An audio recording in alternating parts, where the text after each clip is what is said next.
Assalamualaikum warahmatullahi wabarakatuh. Bismillahirrahmanirrahim. Hari ini kita menjawab pertanyaan yang sudah masuk ke WA kita. Pertanyaannya begini: apa penyebab bau mulut? Begitu ya. Jadi kita gambarkan begini, kita jawab, penyebab bau mulut itu secara umum ada beberapa macam. Tapi yang sering terjadi itu, yang sering kita ketemu di lapangan ada sekitar 4. Dan bau mulut ini biasanya ada yang kaitannya juga atau berkaitan dengan nanti ketika mulutnya bau, terus juga badannya bau. Ataukah mulutnya bau, terus kakinya. Kalau di sepatu ya, pakai sepatu itu bau. Nah, biasanya ini bisa menyatu, bisa juga tidak menyatu. Biasanya yang pertama, bau mulut ini sering muncul bisa disebabkan karena gigi berlubang. Ini yang pertama. Yang kedua, bisa disebabkan makanan yang menumpuk di lambung. Akhirnya makanan itu menumpuk di lambung, terus dia membusuk. Nah, uapnya itulah yang naik ke atas. Terus yang ketiga, biasanya bisa karena dahak. Dahak itu banyak di rongga tenggorokan atau di kerongkongan, terus di lambung. Lendirnya banyak ya. Terus juga ada yang satu lagi itu biasanya tubuhnya itu di dalam sistem pencernaan itu banyak kelembapan. Nah, kelembapan ini nanti ada 2, ada kelembapan bersifat dingin dan ada juga bersifat panas. Nah, jadi kita urai sedikit ya. Teknik penanganannya begini. Jadi kalau dia umpama bau mulut ini disebabkan karena karena giginya berlubang, maka teknik penanganannya itu dibawa ke dokter gigi. Terus giginya dicabut. Nah, ini masalah ini selesai ya. Kalau itu disebabkan karena makanan tertumpuk di sistem cerna, biasanya begini. Makanan itu menumpuk di sistem cerna itu karena tidak bisa diolah. Nah, yang satu itu penyebabnya terlalu banyak makan, akhirnya di lambung itu penuh. Terus belum terurai, ini yang menyebabkan pembusukan.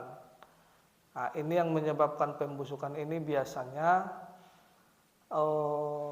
bersangat erat kaitannya ke makan makanan yang sulit dicerna, seperti contoh tepung-tepungan ya, tepung-tepungan yang sifatnya sulit dicerna seperti roti, kue, mie, indomie, yang terlalu banyak menumpuk di dalam, akhirnya dia sulit dicerna.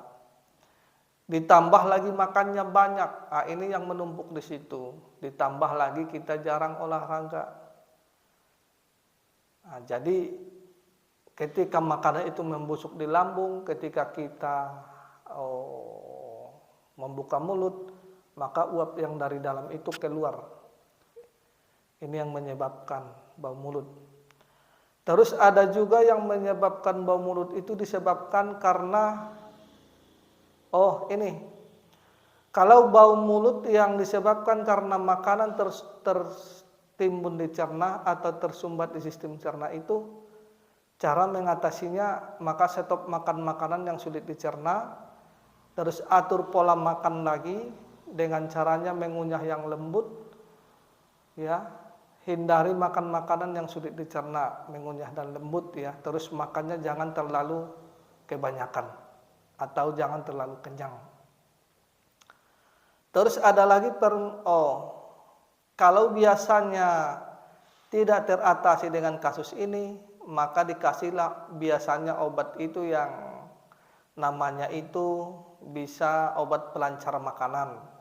Artinya pelancar makanan yang tersumbat di lambung. Bisa juga dikasih obat untuk namanya itu antiworm.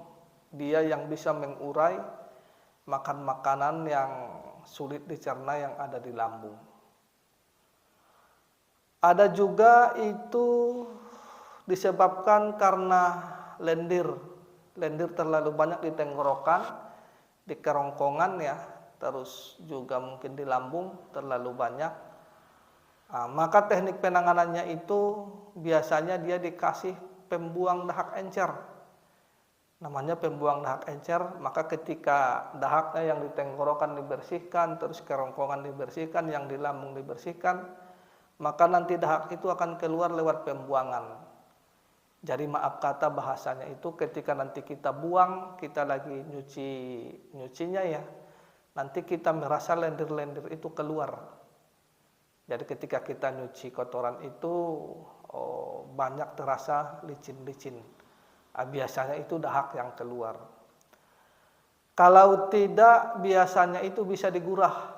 Digurah itu nanti ada sesuatu cairan yang diteteskan di hidung, terus nanti dia mutar rasanya di kepala, terus dia masuk ke dalam nih lewat lubang dari paru ya, tenggorokan ya. Maka nanti itu akan kebuang lendir-lendirnya. Nah, ini nanti juga bisa dilakukan. Terus ada juga biasanya itu karena apa tadi ya? Coba gigi berlubang sudah, makanan menumpuk di lambung sudah, disebabkan karena lendir sudah. Terus disebabkan karena makanan yang tersumbat tadi sudah ya. Terus satu lagi itu disebabkan karena tubuhnya terlalu lembab.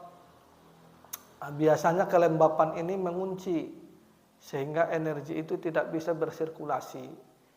Nah, ini kalau tekniknya yang ini, kelembapan ini, artinya kita olahraga fisik aja, kalau kita nanti sering keringatan, maka ini nanti akan mengurangi baunya, ya.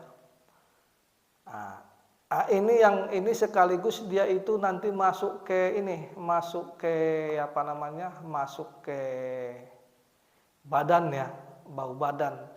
Artinya kalau bau badan itu, maka teknik yang sederhana itu kasihlah nanti atau mandi di air hangat ya, bisa. Bisa juga kalau tidak mandi di air hangat itu carilah bahan-bahan atau tumbuh-tumbuhan yang sifatnya pembuang lembab. Maka pembuang lembab ini biasanya digodok. Setelah digodok pembuang lembab ini, terus ditambah lagi nanti sedikit kopi bubuk, ditambah pembuang lembab. Terus nanti kalau kita mandi itu, setelah mandi itu kan kita keringatan, setelah keringatan itu biasanya bau badannya hilang. Nah, bau badan itu dengan bau kaki biasanya bisa sekaligus ketika kita mandi. Jadi gambarannya seperti itu ya teman-teman ya. Jadi ini menjawab pertanyaan yang sudah masuk ke WA kita. Jadi insya Allah sampai di sini dulu pembahasan kita tentang teknik sederhana untuk membuang bau, baik bau mulut atau bau badan sekaligus bau kaki. Dan satu lagi, biasanya saya pernah merasakan dulu begini. Kemungkinan saya sudah terlalu lama dulu merokok ya. Merokok itu jadi sudah mungkin lebih kurang udah hampir 20 tahun. 20 tahun atau sampai 20, ya lebih kurang 20 tahunan dah. 20 tahun sampai 25 tahun itu merokok ya. Terus ketika saya merokok itu napasnya bau. Terus napasnya bau, Apalagi biasanya itu rokoknya itu yang rokoknya itu biasanya rokok-rokok murah biasanya yang sering menyebabkan mulut itu bau. Tapi saya melihat sih kemungkinan itu paru-parunya kemungkinan yang luka atau paru-parunya mungkin atau ada sesuatu yang di dalam yang sudah kronis mungkin begitu. Ketika saya ngerokok itu napasnya itu bau. Tapi lama-lama saya istirahat merokok karena disebabkan bau mulut itu sampai sekarang sudah nggak ada lagi, nggak bau lagi.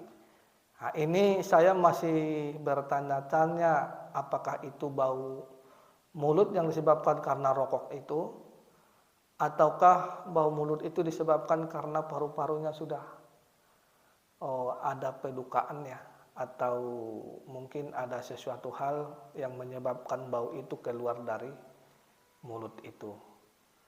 Jadi apalagi saya dulu kan tidak suka dengan rokok-rokok murahan. Saya itu biasanya sukanya rokok-rokok yang bermerek lah biasanya begitu. Jadi wabillahi taufiq wal hidayah. Assalamualaikum warahmatullahi